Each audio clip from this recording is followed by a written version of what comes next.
మీరు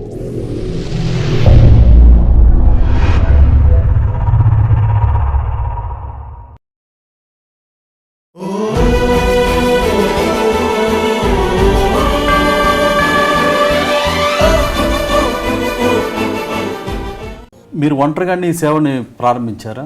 అంటే నేను సేవ హొసన్నా మినిస్ట్రీస్ అని ప్రారంభించక మునుపు మద్రాసులో ఒక అనుభవం కలిగిన దైవ సేవకుని దగ్గర ఉన్నాను. ఆయన పేరు జాన్ గారు అంటారు.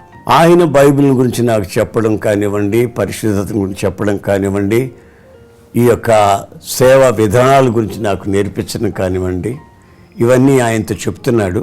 ఆయనతో కూడా 3 సంవత్సరాలు పరిచర్య ధర్మం ఎలా ఉంటుందో నేర్చుకునే అవకాశాన్ని కూడా ప్రభు దయచేశాడు. ఆ తరువాత నేనుగా ప్రభు సేవ చేయగలను అనే ఉద్దేశం.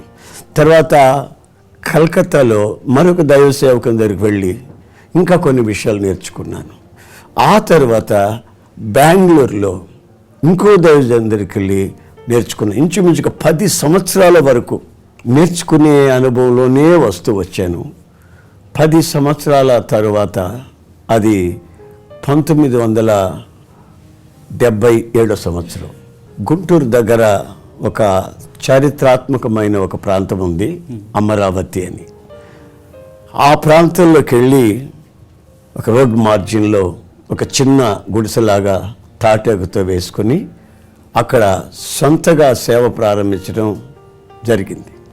గ్రామాలు తిరగడం, సువార్త చెప్పడం, సువార్త చెప్పిన తర్వాత రోగుల కొరకు ప్రార్థన చేయడం, ప్రభు నా వెనువెంట ఉండి వాళ్ళని స్వస్థపరచడం, ఇలా అద్భుతాల మహత్కారాలు జరుగుతూ ఉంటున్నప్పుడు అనేక మంది వాళ్ళ జీవితాల్లో క్రైస్తవులు క్రైస్తవేతరులు కూడా ఈ ప్రభు చేస్తున్న విషయాలు గమనించి గుర్తించి వాళ్ళు ప్రభు వైపుగా తిరిగి నన్ను ఆదరించడం, నాకు సహకరించడం, ఈ విధమైన పనులు చేస్తూ వచ్చారు. ఆ తరువాత గ్రామాలలో వెళ్ళి పరిచర్య చేసి యేసుప్రభు గురించి చెప్తున్నప్పుడు, అదే మా నాన్నగారి పేరు నరసింహం, తాతగారి పేరు పోతురాజు. మన దేశంలో ఈ కులగోత్రాలు అనేది కొంచెం ఉంది కదా, అందువల్ల ఈ అబ్బాయి ఏ కులము ఏమిటి అని ఆలోచిస్తూ వాళ్ళకి అర్థం కాక మన కులమై ఉంటాడా ఈ అబ్బాయి అని వాళ్ళు ఆలోచించుకుని ఆ కుల గజ్జి చేత కొంతమంది కూడా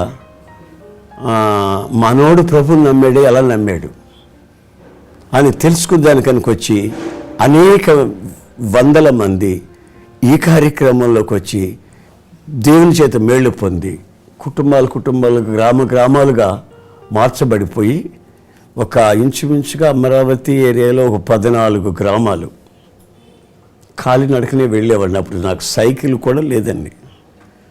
ఆ రాత్రిలో ఆ ప్రతి చేలలో పడి 2-3 కలిసి వెళ్తూ ఉంటే అందరూ ఆశ్చర్యపడేవాళ్ళు, ఈ అబ్బాయి ఏమిటి రాత్రినక పగలనక ఇలా తిరుగుతున్నాడు, దీనివల్ల ఏంటి బెనిఫిట్ ఏంటి, అతనికి ఏమి వస్తుంది ఏమిటంటే ఏమీ లేదు. ప్రభువులను పిలిచిన పిలుపు కనుక ఆ పిలుపుని నెరవేర్చుకునే దాని కొరకు ఈ విధంగా తిరగడం జరిగింది. అప్పుడు వాక్యంలో ఉంది, నీ ప్రాణానికి ప్రతిగా ఆత్మలు నీకు ఇస్తాను అని. అలాగే ప్రాణానికి ప్రతిగానే కొంతమందిని ప్రభు ఆత్మలు ఇవ్వడం జరిగింది.